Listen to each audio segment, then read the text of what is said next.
Hello students, welcome back to IGNOU study at home. ये video DECE के students के लिए। इसमें मैं आप लोगों के साथ DECE 1, 2 और 3 तीनों के इम्पोर्टेंट जो प्रश्न है वो शेयर कर रही हूँ, जो आपके जून 2023 के एग्ज़ाम के लिए महत्वपूर्ण है। इनके आंसर मैंने अपने कई वीडियो इनके डाल रखे हैं, जिनमें मैंने इनके सारों के आंसर आप लोगों के साथ शेयर कर रखे हैं। अगर आप लोगों को जो प्रश्न मैंने बताए उन सब के प्रश्न, सारे प्रश्नों के आंसर की PDF अगर आपको परचेज करनी है तो आप डिस्क्रिप्शन बॉक्स पे मेल ID दिया गया है या फिर जो स्क्रीन पे मेल ID दिया गया है वहाँ से कांटेक्ट करके PDF परचेज कर सकते हैं।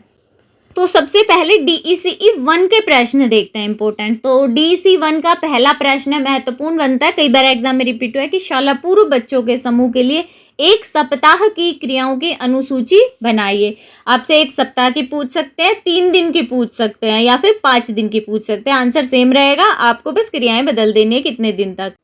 जो पूछा जाए उतने दिन के आप बना सकते हैं। दूसरे प्रश्न में बच्चों का भाषाई विकास पहले 2 वर्षों में और शाला पूर्व वर्षों में कैसे होता है, किस तरह से होता है, उसके बारे में पूछा जाता है। नेक्स्ट प्रश्न है कि केंद्र की स्थापना करते समय कौन से पहलू ध्यान में रखे जाते हैं, उनके बारे में पूछा जाता है। या फिर सिर्फ पूछ सकते हैं भीतरी स्थान की व्यवस्था करें तो, या फिर बाहरी स्थान की व्यवस्था करते समय याद रखने योग्य पहलू कौन कौन से हैं। एक इम्पोर्टेंट प्रश्न आता है कि वृद्धि और विकास में क्या अंतर है। नेक्स्ट प्रश्न आता है कि शाला पूर्व बच्चों को अनुशासित करने के तरीके बताइए। आनुवांशिकता परिवेश बच्चे के विकास पर कैसे प्रभाव डालते हैं, ये भी प्रश्न बनता है। बच्चों का विकास पूछ सकते हैं कि सूक्ष्म क्रियात्मक विकास बताइए, स्थूल क्रियात्मक जो विकास होता है वो बताइए, या फिर संज्ञानात्मक विकास बताइए। इसी तरह इंपॉर्टेंट टॉपिक बनता है जो बच्चे के विकास की निर्णायक अवधियां होती हैं। छोटा प्रश्न भी पूछ सकते हैं, टिप्पणी बड़ा भी पूछ सकते हैं। बच्चों के लिए लगाव का महत्व, सेम इसके ऊपर भी है, बड़ा प्रश्न भी आता है और छोटा भी इसके ऊपर आता है। नेक्स्ट इंपॉर्टेंट टॉपिक है कि माता पिता के व्यवहार की विभिन्न शैलियां बताइए। ICDS यानी जो आपका आंगनबाड़ी जो कार्यक्रम है ना, उसके द्वारा प्रदान की जाने वाली सेवाएं कौन कौन सी होती हैं और इसके कार्यक्रम की कार्यान्वयन में आने वाली चुनौतियां या फिर बाधाएं कौन कौन सी होती हैं, वो आप लोगों से पूछा जा सकता है। नेक्स्ट विकास की निर्णायक अवधि शायद ऊपर भी रिपीट हो चुका है, तो इसको छोड़ दीजिए, ये प्रश्न इंपॉर्टेंट है, याद रखिएगा। नेक्स्ट प्रश्न है कि शाला पूर्व केंद्र में बच्चों के मूल्यांकन के तरीके बताइए, या कोई एक तरीका बताइए, 2 तरीका बताइए। इसके बाद पूछा जाता है कि निम्नलिखित पर टिप्पणियां लिखिए। जो छोटे प्रश्न है 4-5 टॉपिक दे देंगे, इनमें 2 पे या 3 पे लिखना होता है। तो ये क्रमबद्धता, जीवत्वारोपण, परोपकारिता व समानुभूति के बारे में पूछ सकते हैं, उनमें अंतर पूछ सकते हैं, उनका अर्थ क्या है ये पूछ सकते हैं। अहम केंद्रिकता, नवजात की योग्यताएं, कूजन, स्वसंकल्पना, पठन पूर्व कौशल और संरक्षण करने की योग्यता के बारे में पूछ सकते हैं। इनके अलावा जो बच्चों के बारे में क्या है, कूजन करना, बालालाप करना, वो सब भी पूछ सकते हैं आप लोगों से। इनके आंसर की PDF परचेज करनी हो तो आप कांटेक्ट कर सकते हैं, आपको स्क्रीन पे मेल ID शो हो रहा होगा। इसके बाद DECE 2 है, उसके प्रश्न है कि पहला, भोजन के प्रमुख कार्य बताइए। शिशु के लिए स्तनपान का क्या महत्व है, ये भी एक इम्पोर्टेंट प्रश्न आप लोगों के लिए बनता है। अगले प्रश्न में आप लोगों से पूछ सकता है कि शाला पूर्व बच्चों के लिए या फिर गर्भवती महिलाओं के लिए आहार योजना किस तरह से बनानी है वो बताइए, या फिर ध्यान रखिए क्या कौन कौन से पहलू ध्यान में रखने हैं। अगला प्रश्न आता है कि स्वास्थ्य की अवधारणा बताते हैं। स्वास्थ्य के विभिन्न आयाम, यानी स्वास्थ्य के आयामों के बारे में पूछ सकते हैं। विभिन्न खाद्य वर्ग कौन कौन से हैं, उनके बारे में आप एग्जाम्पल के साथ लिखिए। नेक्स्ट आपसे विटामिन, आयोडीन, कैल्शियम, प्रोटीन, कार्बोज या वसा, इन सब में किसी के बारे में भी पूछा जा सकता है। इनके स्रोत बताइए, इनके कार्य बताइए, कुछ भी पूछ सकते हैं। नेक्स्ट प्रश्न है स्वास्थ्य और बीमारी के अनुक्रम के बारे में बताइए। ये भी आप लोगों से कई बार एग्जाम में रिपीट हुआ है, तो इम्पोर्टेंट टॉपिक है आप लोगों के लिए। स्वास्थ्य व बीमारी का अनुक्रम या स्वास्थ्य व बीमारी का स्पेक्ट्रम पूछा जा सकता है। वृद्धि अनुवीक्षण के बारे में बताइए। बीमार बच्चे की देखभाल या बीमारी या फिर बुखार का उपचार किस तरह से करते हैं, उसके बारे में प्रश्न पूछा जाता है। प्रोटीन ऊर्जा कुपोषण क्या है, ये प्रश्न है आपका।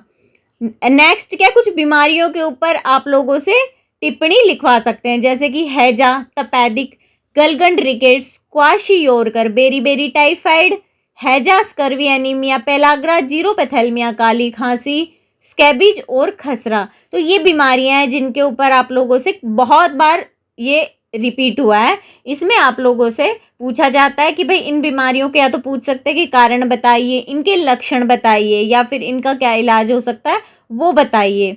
तो ये प्रश्न आप लोगों के लिए इम्पोर्टेंट है। और इतने सारे देख के ये नहीं घबराना है कि भाई इतने सारे टॉपिक हो, छोटी छोटी बीमारी इनके बारे में पढ़ोगे ना तो काफ़ी सारी बीमारियां तो ऐसी है कि जिनके बारे में आप लोगों को लगेगा कि वो तो सेम सेम सी लगती है, तो कोई दिक्कत नहीं है। तो ये प्रश्न आप लोग जरूर से याद कीजिएगा।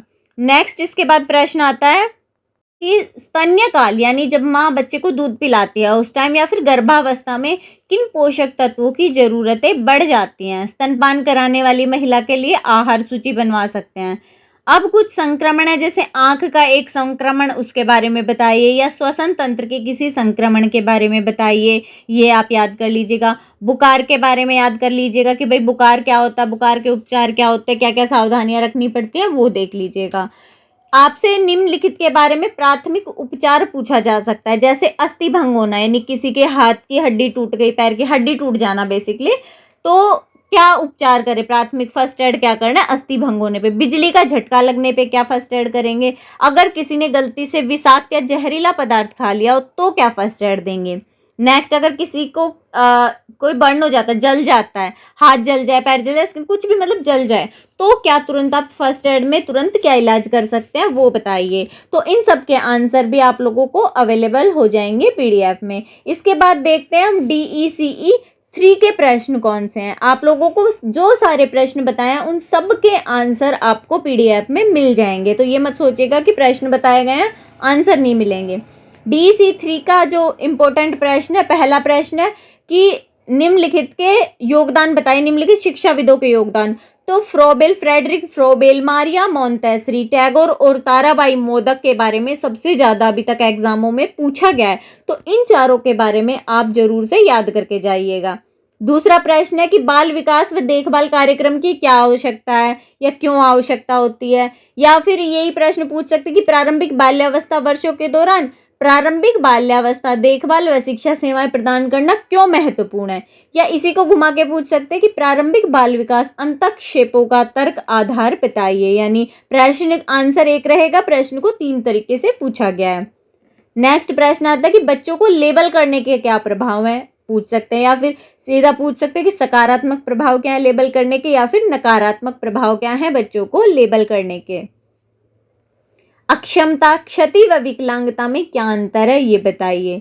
बच्चों के द्वारा दर्शाई जाने वाली प्रमुख व्यवहार संबंधी समस्याएं कौन सी हैं, ये भी एक बहुत इंपॉर्टेंट प्रश्न बनता है। प्रबंधन के बारे में भी पूछा जाता है।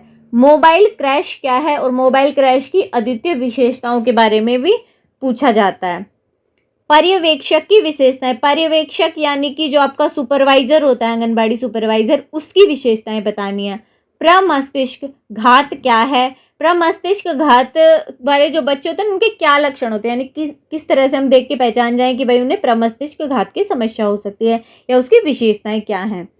बजट बनाने का महत्व, शाला पूर्व केंद्र में बजट बनाने का क्या महत्व है, ये भी इंपॉर्टेंट टॉपिक आप लोगों के लिए, तो ये भी एक बार तैयार कर लीजिएगा। नेक्स्ट एक प्रश्न, मानसिक मंदता क्या है, मानसिक रूप से मंद बच्चों के लक्षण क्या है, विशेषताएं क्या है, वो पूछा जा सकता है। अब SOS बालग्राम के बारे में पूछा गया, 1-2 बार रिपीट हुआ है प्रश्न, तो ये भी छोटा सा आंसर है इसका, याद कर लीजिएगा। या बच्चों के लिए काम करने वाली एक संगठन या फिर स्वयंसेवी संगठन के अंदर भी SOS बालग्राम को आप लिख सकते हैं, तो ये भी एक टॉपिक है। दृष्टि दोष या स्वर्ण दोष से संबंधित प्रश्न पूछ सकते हैं। संचार की बच्चे से बच्चे की कार्यनीति या संचार की महिला से महिला की कार्यनीति भी पूछी जा सकती है, तो दोनों एक बार पढ़ लीजिएगा।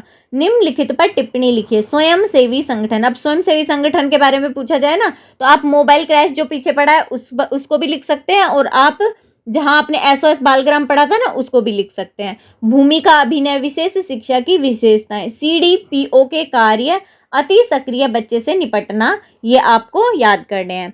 ICDS यानी जो आपका आंगनबाड़ी से संबंधित कार्यक्रम है।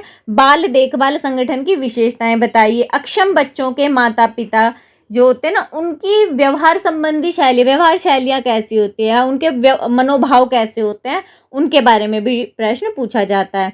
अब कुछ आप लोगों से पूछा जाए, हर बार नहीं पूछा जाता है पर कई बार पूछा गया है कि DECE 3 में कि कुछ आपको नाम दे दिए जाएंगे कुछ संस्थाओं के और उनकी फुल फॉर्म आपसे पूछी जाएगी, तो उनके बारे में आपको बताना है कि भाई फुल फॉर्म क्या है। आप इंग्लिश हिंदी किसी में भी उसकी फुल फॉर्म लिख सकते हैं।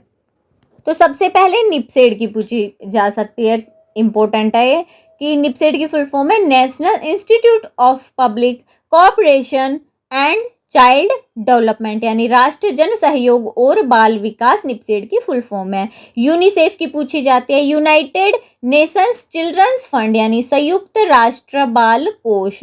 WFP की फुल फॉर्म है वर्ल्ड फूड प्रोग्राम, हिंदी में है इसका नाम WFP का वर्ल्ड फूड प्रोग्राम, विश्व खाद्य कार्यक्रम।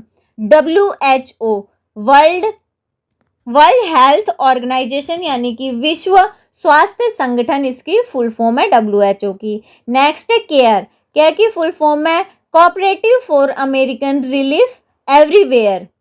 नेक्स्ट फुल फॉर्म पूछी जाती है NCB की, नेशनल चिल्ड्रन बोर्ड, यानी राष्ट्रीय बाल बोर्ड। CRS की फुल फॉर्म है कैथोलिक रिलीफ सर्विसेज।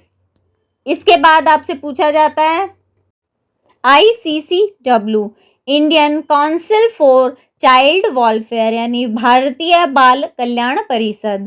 नेक्स्ट एक फुल फॉर्म पूछी जाती है CSWB, central social welfare board, केंद्रीय समाज कल्याण बोर्ड। NCERT, national council of educational research and training, यानी राष्ट्रीय शैक्षिक अनुसंधान एवं प्रशिक्षण परिषद। तो ये कुछ फुल फॉर्म है जो आपसे एग्जाम में पूछी जाती है DECE 3 के एग्जाम में। ये जो प्रश्न मैंने बताए हैं DECE 1, 2 और 3 के, ये प्रश्न आप लोग अपने एग्जाम के लिए प्रिपेयर कर सकते हो। अगर आप लोगों को PDF परचेज करनी हो तो आप PDF ले सकते हैं, नहीं तो आप लोगों के साथ डिस्क्रिप्शन बॉक्स में मैं DECE 1, 2, 3 की प्लेलिस्ट के लिंक डाल दूंगी। वहाँ पे आप लोग इनके आंसर के जो भी वीडियो मैंने डाल रखे हैं वो वीडियो देखकर अपना आंसर प्रिपेयर कर सकते हैं, अपने एग्जाम की तैयारी कर सकते हैं। और PDF में आप लोगों को अगर PDF परचेज करनी है तो आप लोगों को सारे आंसर जो प्रश्न दिए गए उन सब के आंसर एक ही PDF में आप लोगों को मिल जाएंगे। तो आई होप ये वीडियो आप लोगों के लिए यूजफुल रहा होगा। अगर वीडियो आप लोगों के लिए यूजफुल रहा तो प्लीज़ चैनल को सब्सक्राइब जरूर कीजिएगा, वीडियो को लाइक कीजिएगा। मिलते हैं अगले वीडियो में कुछ नई इन्फॉर्मेशन के साथ।